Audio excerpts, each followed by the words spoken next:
ಈ ವರ್ಷ ನನ್ನ ಮತ್ತೆ ಆಂಜನಪ್ಪನವರ ಹುಟ್ಟುಹಬ್ಬವನ್ನ ಸಾಂಕೇತಿಕವಾಗಿ ಇಟ್ಕೊಂಡು ಹಲವಾರು ಸಮಾಜಮುಖಿಯಾದಂಥ ಕಾರ್ಯಗಳನ್ನ ನನ್ನೆಲ್ಲ ಯಶವಂತಪುರ ವಿಧಾನಸಭಾ ಕ್ಷೇತ್ರದ ಕಾರ್ಯಕರ್ತರು, ಮುಖಂಡರು, ಬಂಧುಗಳು ಆಚರಣೆಯನ್ನ ಮಾಡ್ಕೊಳ್ತಾ ಬರ್ತಾ ಇದ್ದಾರೆ ಹಲವಾರು ವರ್ಷಗಳಿಂದ.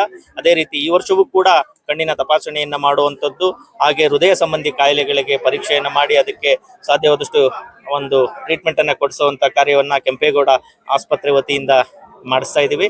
ಹಾಗೆ ಪರಿಸರ ಕಾಳಜಿಯಿಂದ ಗಿಡ ನೆಡುವಂತ ಕಾರ್ಯವನ್ನ ಕೂಡ ಹಮ್ಮಿಕೊಂಡಿದ್ದೀವಿ. ಬೀದಿ ಬದಿ ವ್ಯಾಪಾರಿಗಳಿಗೆ ಏನು ಉಪಯೋಗಕ್ಕೋಸ್ಕರ ಕೊಡೆಗಳನ್ನ ನೀಡುವಂತ ಕಾರ್ಯಕ್ರಮವನ್ನ ಹಮ್ಮಿಕೊಂಡಿದ್ದೀವಿ. ಈ ಒಂದು ಕಾರ್ಯಕ್ರಮದಲ್ಲಿ ನನ್ನೆಲ್ಲ ಸ್ನೇಹಿತರು ಸಂಪೂರ್ಣವಾಗಿ ತಮ್ಮನ್ನ ಭಾಗವಹಿಸಿ ತಾವು ಅದನ್ನ ನಡೆಸಿಕೊಟ್ಟಿದ್ದಾರೆ.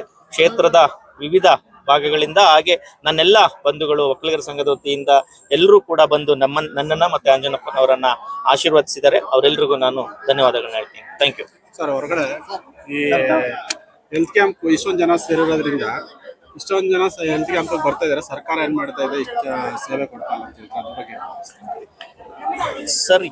ಸರ್ಕಾರ ತನ್ನದೇ ಆದಂತ ಕೆಲಸಗಳನ್ನ ಸರ್ಕಾರ ಮಾಡ್ತಾ ಇರುತ್ತೆ. ಸಮಾಜದಲ್ಲಿ ಇನ್ನು ಅವಶ್ಯಕತೆ ಇರ್ತಕ್ಕಂಥ ಜನಗಳು ಇದ್ದಾರೆ ಅನ್ನುವಂಥದ್ದು ಇದರಿಂದ ಗೋಚರಿಸ್ತಾ ಇದೆ.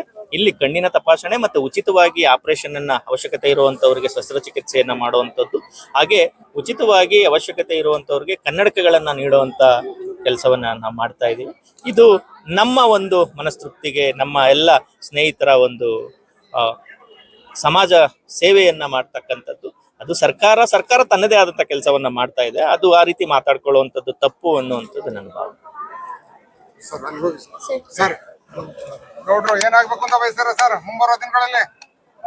ಎಲ್ರಿಗೂ ನಮಸ್ಕಾರ. ಆತ್ಮೀಯ ಸ್ನೇಹಿತರು, ಯಶವಂತಪುರ ಕ್ಷೇತ್ರ ಭಾಜಪದ ಮಾಜಿ ಅಧ್ಯಕ್ಷರು, ಪ್ರಸ್ತುತ ಒಕ್ಕಲಿಗರ ಸಂಘದ ನಿರ್ದೇಶಕರು, ಪತ್ತಿನ ಸಹಕಾರ ಸಂಘದ ನಿರ್ದೇಶಕರು ಆದಂಥ ಮಾರೇಗೌಡರಿಗೆ ಜನ್ಮದಿನದ ಶುಭಾಶಯಗಳು. ಮುಂದಿನ ದಿನಗಳಲ್ಲಿ ಬರುವ 2028ರ ಎಲೆಕ್ಷನ್ ಅಲ್ಲಿ ಮಾರೇಗೌಡರು ಸಹ ಒಬ್ರು ಈ ಕ್ಷೇತ್ರದ ಆಕಾಂಕ್ಷಿ.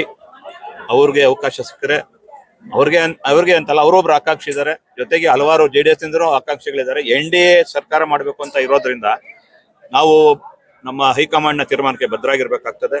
ನಾವೆಲ್ಲರೂ ಮಾರೇಗೌಡರು MLA ಆಗ್ಲಿ ಅಂತಾನು ಆಶಿಸ್ತೀವಿ. ಬೇರೆಯವರು ಯಾರಿಗೆ ಸಿಕ್ಕಿದ್ರು ನಾವೆಲ್ಲರೂ ನಿಷ್ಠೆಯಿಂದ ಕೆಲಸ ಮಾಡಿ NDA ಅಭ್ಯರ್ಥಿನ ಯಶವಂತಪುರದಲ್ಲಿ ಗೆಲ್ಸ್ಕೊಳಕ್ಕೆ ಪ್ರಯತ್ನ ಪಡ್ತೀವಿ. ಮತ್ತೊಮ್ಮೆ ಮಾರೇಗೌಡರಿಗೆ ಹುಟ್ಟುಹಬ್ಬದ ಶುಭಾಶಯಗಳು. Thank you.